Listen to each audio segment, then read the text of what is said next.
কুরুক্ষেত্র যুদ্ধের পর অশ্বত্থামা একটি মহিলাকে মেরে ফেলে, যেই মহিলার গর্ভে জন্ম নেওয়ার কথা ছিল কল্কির। এই অপরাধের কারণে বিষ্ণুর অষ্টম অবতার শ্রীকৃষ্ণ তাকে অভিশাপ দেয় যেন সে পৃথিবীতে অমর হয়ে থাকে, সে কোনোদিন মারা যাবে না। যখন কলিযুগের সমাজ ও নৈতিকতার অবক্ষয়ের কারণে মানবতার দুর্দশা চলে আসবে, তখন সে সাক্ষী হয়ে থাকবে। অশ্বত্থামার মাথা থেকে তার দেবরত্নটি কেড়ে নেওয়া হয় এবং তার মুক্তি শুধুমাত্র সেই দিনই মিলবে যখন সে কলিযুগের শেষ দিকে বিষ্ণুর দশম ও শেষ অবতার কল্কির মাকে রক্ষা করবে। 2898 খ্রিস্টাব্দের কথা। কুরুক্ষেত্র যুদ্ধের প্রায় 6000 বছর পর পুরো পৃথিবী এখন ধ্বংসের দিকে চলে গেছে। কাশী নামের একটি ধ্বংসাত্মক বিশ্বের শেষ পরিচিতি শহর হিসেবে বেঁচে আছে। কাশী নামের এই শহরটি পরিচালনা করছে 200 বছর বয়সী সর্বশক্তিমান ঈশ্বর রাজা ইয়াস্কিন। ইয়াস্কিন সেই শহরের উপরে ভাসমান একটি উল্টানো পিরামিড আকৃতির মেগা স্ট্রাকচার কমপ্লেক্স থেকে শাসন করে থাকে। তার শাসন বজায় রাখার দায়িত্বে রয়েছে কমান্ডার মান্স এবং পরামর্শদাতা বাণী আর একদল সৈনিক, যারা বিদ্রোহীদের থেকে শহরকে রক্ষা করে থাকে। সেই শহরে সাম্ভালার এক লোক এসে পৌঁছায়, যেই লোক কল্কির মাকে খুঁজে বেড়াচ্ছে। সাম্ভালার বিদ্রোহীরা বিশ্বাস করে যে কল্কি আগমন করবে। সেইখানে কাশীর একদল সৈন্য পজিটিভ মেয়েদেরকে খুঁজে বের করার চেষ্টা করছে। তখনই সেইখান থেকে একটি বাচ্চাকে নিয়ে সাম্ভালার সেই গুরু সেইখান থেকে পালিয়ে যায়। সেইখানে সাম্ভালার সব সৈন্যরা এক জায়গায় একত্রিত হয় এবং একটি মেয়ের পেটে কল্কি জন্ম নিচ্ছে কিনা সেইটা পরীক্ষা করা শুরু করে। যখন জানতে পারে সেই মেয়ের পেটে কল্কি নেই, ঠিক তখনই সেইখানে কাশীর সৈন্যরা আক্রমণ করে বসে এবং ওদেরকে ধরে ফেলে। সেইখানে কমান্ডার মান্স এসে সেই দিন সকল লোকদের সামনে সেই প্রেগনেন্ট মেয়েটিকে মেরে ফেলে এবং সাম্ভালার সেই গুরুকে বলে সাম্ভালার লোকেশন সম্পর্কে জানিয়ে দেওয়ার জন্য। গুরু যখন না করে, তখন কমান্ডার মান্স সেই গুরুকেও সেইখানে মেরে ফেলে এবং সাম্ভালা থেকে আসা সব বাচ্চাদেরকে খোঁজার জন্য সৈন্যদেরকে আদেশ দিয়ে দেয়া হয়। শহরের সব সৈন্যরা মিলে যখন সাম্ভালার বিদ্রোহীদেরকে ফলো করছিল, ঠিক তখনই সেইখানে এসে পৌঁছায় ভৈরবা। ভৈরবা এমন একজন সৈন্য যে আজ পর্যন্ত কখনো কোনো যুদ্ধ হারেনি। ভৈরবা সেইখানে থাকা কাশীর অন্যান্য সৈন্যদেরকে মেরে সাম্ভালার সেই বিদ্রোহীকে আটক করে ফেলে। ভৈরবার কাছে কাশীর অসংখ্য সৈন্যরাও কিছুই ছিল না, ও ফাইটিংয়ে অনেক দক্ষ ছিল। অন্যদিকে কাশীর সেই ডিজিটাল কমপ্লেক্স নামের সেই শহরের মধ্যে মেয়েদেরকে দিয়ে 150 দিনের একটি টেস্ট চালানো হচ্ছে। যেই গর্ভবতী মেয়ে তার পেটের মধ্যে কোনো সন্তানকে 150 দিন যাবৎ ধরে রাখতে পারবে, সেই মেয়েটি সফল হবে। এইটা সুপ্রিম ইয়াস্কিনের আদেশ। সুপ্রিম ইয়াস্কিন অসম্ভব ক্ষমতার অধিকারী হতে চায়। ওদের সেই টেস্ট এখন পর্যন্ত 98 দিনে এসে পৌঁছেছে। এর বেশি কোনো মেয়ে এখন পর্যন্ত জীবিত থাকতে পারেনি। যখন সেই মেয়েদের গর্ভ থেকে সেই বাচ্চাদেরকে গলিয়ে পাওয়ার সিরাম তৈরি করা হয়, সেই প্রসেস করার সময় সেই মেয়েগুলো সেইখানে মারা যায়। প্রতিদিন এরকম অসংখ্য প্রেগনেন্ট মেয়েদের শরীরের মধ্য থেকে সিরাম কালেক্ট করার পর তাদেরকে আগুনে পুড়িয়ে ফেলা হয়। সেই দিন সেইখানে থাকা একজন সায়েন্টিস্ট বলে, আমি জানতে চাই সুপ্রিম ইয়াস্কিনের কি প্রয়োজন, তাহলে আমি পরিপূর্ণভাবে তাকে সাহায্য করতে পারবো। কমান্ডার মান্স সেই সায়েন্টিস্টকে নিয়ে কাউন্সিলর বাণীর সাহায্যে একটি জাদুর মূর্তিতে করে সুপ্রিম ইয়াস্কিনের কাছে গিয়ে পৌঁছায়। সুপ্রিম ইয়াস্কিন 200 বছরের এক পুরাতন রাজা। উনি সেই সিরামটাকে বুকে ঢোকানোর পর জানতে পারে সেই সিরামের মধ্যে বিষ রাখা আছে। সুপ্রিম ইয়াস্কিন তখনই বুঝে যায় যে সেই সায়েন্টিস্ট তাকে মারার চেষ্টা করেছে। সুপ্রিম ইয়াস্কিন তখন সেই সায়েন্টিস্টকে মেরে ফেলে এবং কমান্ডার মান্সকে আদেশ করে 150 দিনের সেই সিরাম তৈরি করার জন্য। এবং তখনই সুপ্রিম ইয়াস্কিন আবারও ধ্যান করতে বসে পড়ে। সেই দিন সাম 80 নামের একটি মেয়ে জানতে পারে যে সে প্রেগনেন্ট এবং সেইখানে গোপন পরিচয়ে লুকিয়ে থাকা সাম্ভালার একটি বিদ্রোহী মেয়ে জানতে পারে যে সাম 18 সেই বাচ্চাকে 5 মাস যাবৎ নিজের পেটে ধরে রেখেছে, যেটা 150 দিনেরও বেশি। অন্যদিকে আমরা দেখতে পাবো ভৈরবার ছোটবেলা থেকে একটাই স্বপ্ন যে যে করেই হোক ও কোনো একদিন কমপ্লেক্সে গিয়ে পৌঁছাবে। ভৈরবা নিজেও একজন এতিম ছিল। ছোটবেলায় ওকে একজন ক্যাপ্টেন খুঁজে পেয়েছিল। সেই ক্যাপ্টেন ওকে নিজের সন্তানের মতো লালন পালন করে বড় করেছে এবং ট্রেন করেছে। এক সময় সেই ক্যাপ্টেন ভেবেছে ও ভৈরবাকে বিক্রি করে দিয়ে কমপ্লেক্সে চলে যাবে, কিন্তু ও ভৈরবাকে বিক্রি করার আগেই ভৈরবা ক্যাপ্টেনকে ধরিয়ে দিয়েছিল কমপ্লেক্সের সৈন্যদের হাতে। তখনই ভৈরবা জানতে পারে কিছু বাউন্টি হান্টার ওর বাসার মধ্যে ঢুকে এসেছে। ও খুব দ্রুত সেই বাসায় পৌঁছায় এবং সেই বাউন্টি হান্টারদেরকে বলার চেষ্টা করে, আপনারা সবাই আমার কাছে যে যত টাকা পয়সা পান আমি সব টাকা পয়সা শোধ করে দেব। তখনই সেখানে এসে পৌঁছায় রক্সি। রক্সি একটি সুন্দরী মেয়ে যে কিনা আমাদের ভৈরবাকে অনেক পছন্দ করে এবং ভালোবাসে। রক্সি তখন সেইখানে আসা অন্যান্য বাউন্টি হান্টারদেরকে মেরে ভাগিয়ে দেয় এবং তারপরেই রক্সি ভৈরবাকে বলে যে আমি কমপ্লেক্সের মধ্যে চাকরি পেয়েছি। ভৈরবা এটা জানতে পারার পর রক্সিকে বুকের কাছে জড়িয়ে ধরে এবং ওকে বলে আমি তোমাকে অনেক ভালোবাসি, আমাকে একবারের জন্য হলেও কমপ্লেক্সের মধ্যে নিয়ে চলো। রক্সি রাজি হয় এবং রক্সি পরের দিন ভৈরবাকে নিয়ে আসে কমপ্লেক্সের মধ্যে। ওরা কমপ্লেক্সে ঢোকার পর যখন রক্সি ভৈরবাকে কাজ করার জন্য বলে, তখন ভৈরবা বলে আমি এইখানে কাজ করার জন্য আসিনি। ভৈরবা তখন রক্সিকে নিয়ে কমপ্লেক্সের ভিতরে ঘোরা শুরু করে। সেইখানে কমপ্লেক্সের মধ্যে একটি আর্টিফিশিয়াল পৃথিবী তৈরি করা ছিল। যা কিছু পৃথিবীর মধ্যে ছিল না তার সবকিছুই কমপ্লেক্সের মধ্যে বিদ্যমান ছিল। কমপ্লেক্স পৃথিবীর মধ্য থেকে সব ধরনের এনার্জি কালেক্ট করে এইখানে এই আর্টিফিশিয়াল পৃথিবী তৈরি করেছে। ভৈরবা সেইখানে রক্সিকে নিয়ে একদম হারিয়ে যায়। সেইখানে থাকা রিচ মানুষদের পোশাক আশাকগুলোকে চুরি করে ওরা কমপ্লেক্সে থাকা মানুষদের একটি পার্টিতে জয়েন করে এবং সেইখানে অনেক নাচ গান এবং আনন্দ ফুর্তির মাধ্যমে সময় পার করে। কিছু সময়ের মধ্যেই সেইখানে কাশী শহরের সৈন্যরা এসে ভৈরবাকে আটক করে ফেলে এবং কমপ্লেক্স থেকে বের করে দেয়। সেই দিন কাউন্সিলর বাণী শহরের বাহিরে এক জায়গায় একটি অস্ত্র খুঁজে পায়, যেটি দেবতাদের অস্ত্র ছিল। অন্যদিকে কমপ্লেক্সের মধ্যে থাকা একজন সৈনিক জেনে যায় যে সাম 18 প্রেগনেন্ট ছিল। এইটা জানতে পারার পর সাম 18কে আটক করে ফেলা হয়। অন্যদিকে রাইয়া নামের একটি বাচ্চা যুবতী মেয়ে যে কিনা ছেলের ছদ্মবেশে ছিল, ওকে ধরার জন্য যখন কাশীর সৈন্যরা এসে পৌঁছায় তখন সে বাঁচার জন্য একটি গুহায় আশ্রয় নেয়, যেখানে তার সাথে অশ্বত্থামার দেখা হয়। সাম 18কে প্রস্তুত করা হয় এক্সট্রাকশনের জন্য।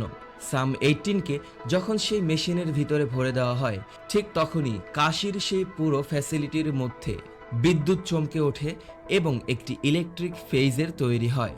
সাথে সাথে এইটা অনুভব করতে পারে অশ্বত্থামা এবং কাউন্সিলর বাণীর কাছে থাকা দেবতাদের সেই অস্ত্রটি একাই জ্বলে ওঠে। কমান্ডার মান্স হঠাৎ করেই লক্ষ্য করে সাম 18 সেইখান থেকে মুক্তি পেয়ে গেছে। সাম 18 যখন আগুনে পড়ে মারা যাবে তখনই সাম্ভালার একটি বিদ্রোহী মেয়ে ওকে সেইখান থেকে বাঁচিয়ে ফেলে এবং কমপ্লেক্সের মধ্য থেকে ওকে পালাতে সাহায্য করে। সাম 80 যখন সেই কমপ্লেক্সের মধ্য থেকে বের হয়ে আসবে তখন ওর সামনে একটি সেন্সর ট্রিগার হয়ে যায়, যার কারণে বের হয়ে আসার রাস্তাটিতে আগুন ধরে যায়। ঠিক তখনই রাইয়া নামের সেই বাচ্চা মেয়েটির কাছে থাকা অশ্বত্থামার মাথার সেই মণিটি জ্বলে ওঠে। অশ্বত্থামা সেই মণিটি নেওয়ার পর বুঝতে পারে যে এইটা হচ্ছে একটা সংকেত। যেই কল্কির জন্মের অপেক্ষা ও করছে সেই কল্কির মা বিপদে আছে।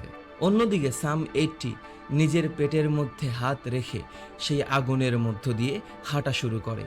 সেইখানে থাকা আগুন সবকিছু পুড়িয়ে ফেলে, কিন্তু সেই আগুন ওকে টাচও করতে পারে না। ও সেই আগুনের মধ্য দিয়ে হেঁটে বের হয়ে আসে এবং বাইরে আসার পর অজ্ঞান হয়ে পড়ে যায়। ওকে সাম্বালার বিদ্রোহীরা নিজেদের সাথে করে নিয়ে সেইখান থেকে পালানো শুরু করে। ওরা যখন পালিয়ে যাচ্ছিল তখন কাশীর সৈনিকরা ওদেরকে রাস্তার মধ্যেই থামিয়ে দেয়। কাশীর সৈনিকরা সেই গাড়ির পিছনে খোলার পর প্রথমে কিছুই দেখতে পায় না, কারণ সেইখানে একটা হলোগ্রাম লাগানো ছিল। কিছু সময়ের মধ্যেই এইটা বুঝতে পারার পর ওদের সাথে সাম্ভালার সেই বিদ্রোহীদের ফাইটিং শুরু হয়। ওরা সেইখানে কাশীর সেই সৈনিকদেরকে মেরে সামনে অগ্রসর হওয়া শুরু করে। তখনই সাম 18কে ধরে আনার জন্য 1 মিলিয়ন ইউনিটের একটি অফার শহরের সব বাউন্টি হান্টারদের কাছে পৌঁছে যায়। ভাইরাভা এইটা জানতে পারার পর ও নিজের এআই গাড়ি বুজ্জিকে নিয়ে রওনা দিয়ে দেয়। কাশীর সৈনিকরা যখন ওদেরকে ধরে ফেলবে, ঠিক তখনই শাম্ভালার বিদ্রোহীদের কায়রা নামের একটি মেয়ে সেইখানে ওর ফ্লাইং কারে করে সেই সৈনিকদের সাথে যুদ্ধ শুরু করে।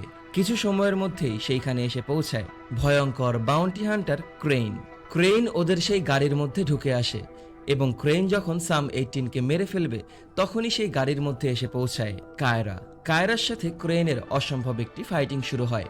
ফাইটের এক পর্যায়ে ক্রেইন কায়রার পায়ের মধ্যে দড়ি বেঁধে ওকে আটকে রাখে এবং কায়রা যখন দেখে ওর হাতে আর কোনো রাস্তা নেই, তখন ও সেই সাম 18কে ওর বাচ্চার সাথে বাঁচানোর জন্য হাতটিকে ছেড়ে দেয় এবং একটি বোম ব্লাস্ট করে ও ক্রেইনের সাথে মারা যায়। ওদের গাড়িটি আরো কিছু দূর সামনে আসার পর ওদেরকে চারিদিক থেকে কাশীর সৈন্যরা একেবারেই ঘিরে ফেলে। ঠিক তখনই সেইখানে রাইয়া নামের সেই মেয়েটির সাথে অশ্বত্থামা এসে পৌঁছায়। কাশীর সৈন্যরা অশ্বত্থামাকে আক্রমণ শুরু করে, কিন্তু সেই আক্রমণে অশ্বত্থামার কিছুই হচ্ছিল না।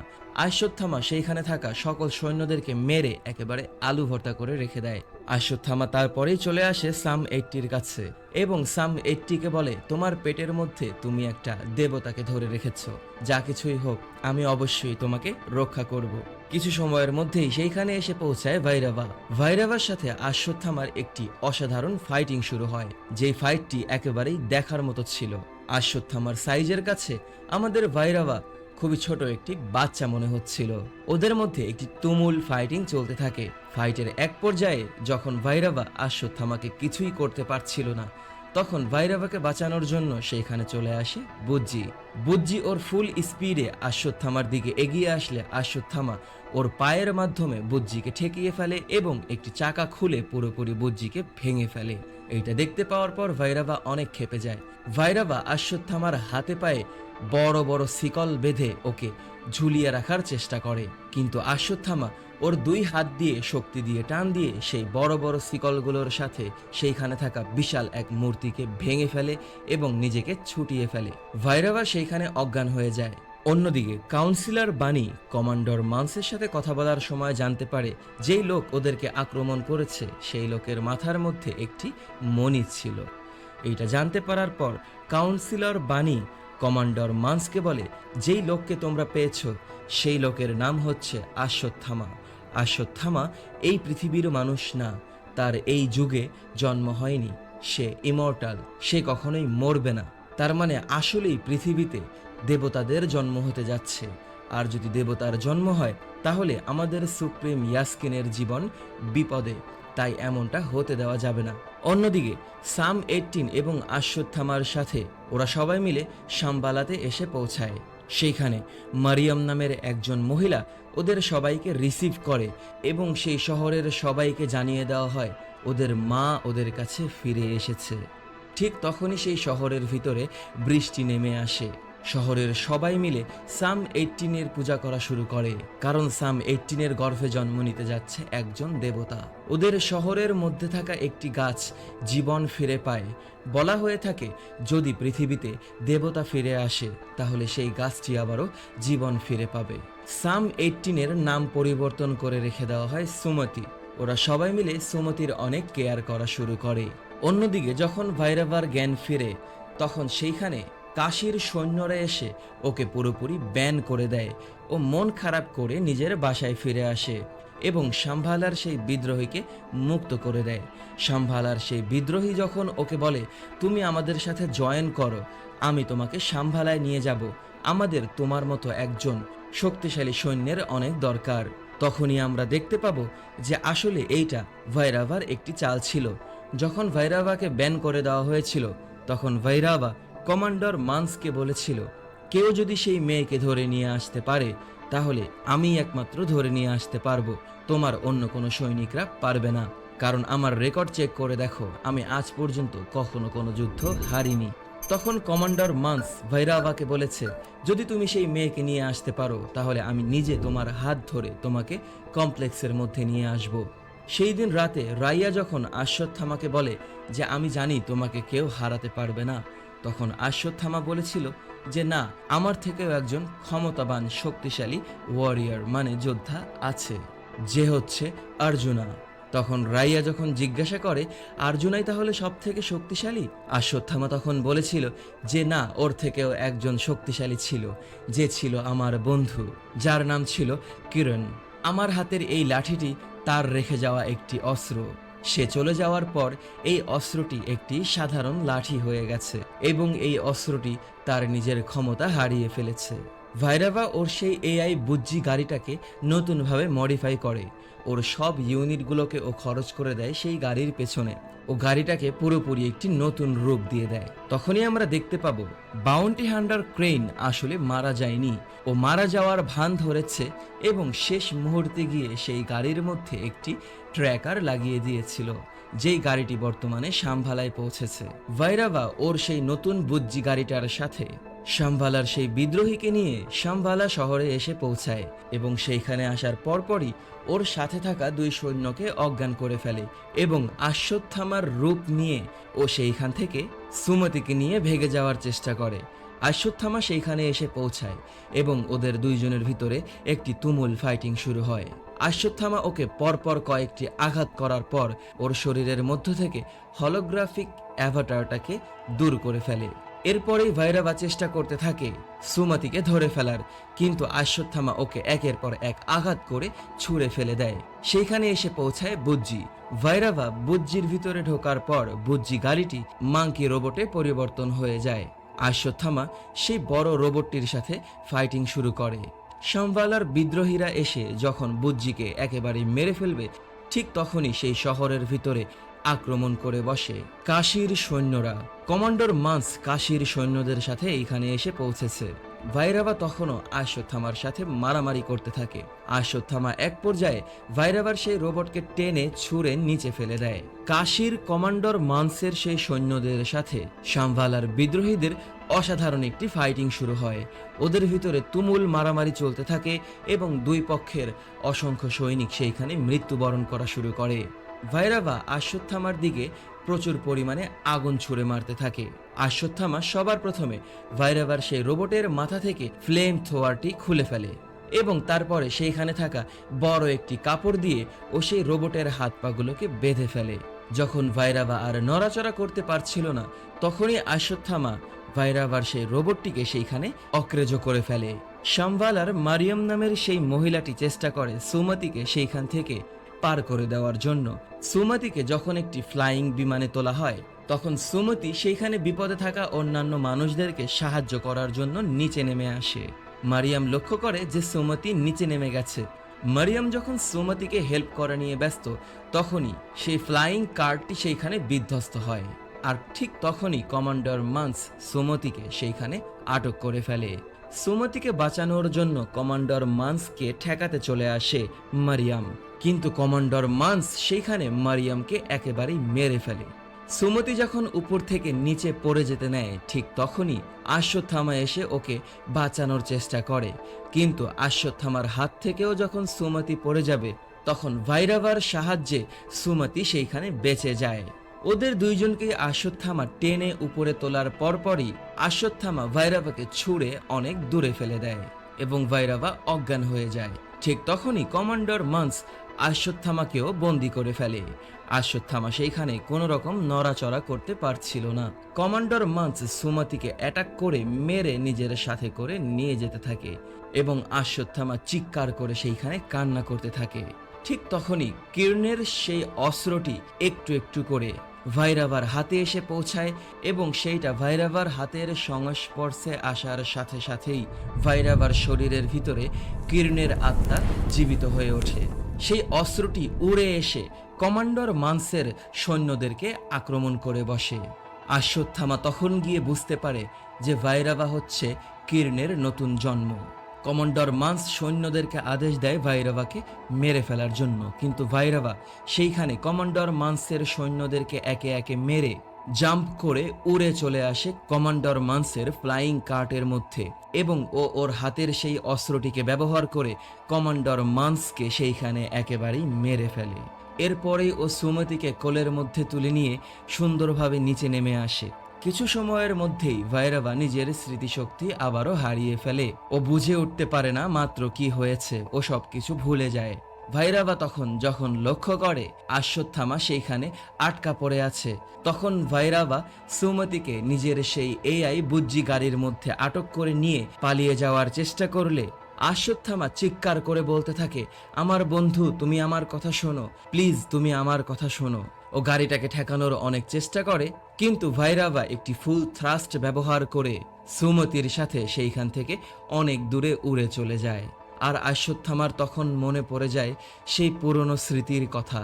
যখন অর্জুনা অশ্বত্থামাকে একেবারেই মেরে ফেলবে, তখন অশ্বত্থামাকে বাঁচানোর জন্য সেইখানে এসেছিল ওর বন্ধু কির্ণ। অর্জুনার ক্ষমতার কাছে যেখানে কেউ টেকার কথা না, সেইখানে ওর সাথে সমপরিমাণ টক্কর দিয়ে যুদ্ধ করেছিল অশ্বত্থামার বন্ধু কির্ণ। কির্ণের হাতের সেই ধনুষকে বলা হতো বিজয়ী ধনুষ, যেই ধনুষ আজ পর্যন্ত কোনোদিন কোনো যুদ্ধ হারেনি, এবং এর মাধ্যমেই আমাদের মুভির প্রথম পর্বের সমাপ্তি ঘটে। তো ভিডিওটি যদি তোমাদের কাছে ভালো লেগে থাকে তাহলে লাইক, কমেন্ট এবং শেয়ার করে দিও। পরবর্তী ভিডিও দেখার আমন্ত্রণ জানিয়ে বিদায় নিচ্ছি আমি অনিক আলভিন। টাটা।